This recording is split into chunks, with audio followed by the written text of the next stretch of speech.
Pemirsa, kobaran api menghanguskan puluhan hektar lahan tebu milik warga di Kecamatan Indralaya, Kabupaten Ogan Ilir, Sumatera Selatan. Kebakaran yang belum diketahui penyebabnya ini membuat panik warga.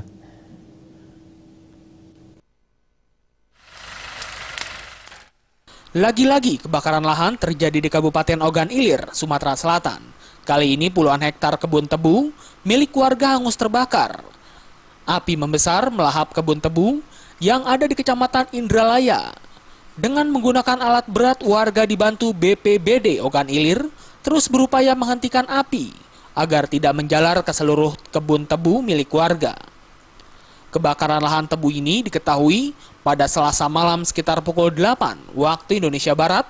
Api baru bisa dipadamkan oleh Dinas Badan Penanggulangan Bencana Daerah atau BPBD Ogan Ilir pada pukul 11 waktu Indonesia Barat. Kepala Dinas BPBD Ogan Ilir, Sakroni, mengatakan kebakaran lahan tebu ini diduga sengaja dibakar oleh warga. Meski demikian, pihak BPBD masih terus melakukan penyelidikan.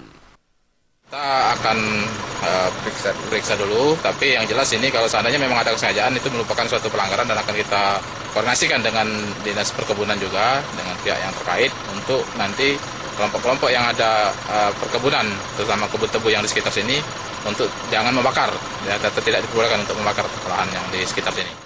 Hingga saat ini pihak kepolisian masih menyelidiki penyebabnya kebakaran kebun tebu milik warga tersebut. Apabila terjadi kesengajaan, akan ditindak tegas oleh pihak berwajib. Dari Ogan Ilir, Sumatera Selatan, Jamil Hasan melaporkan.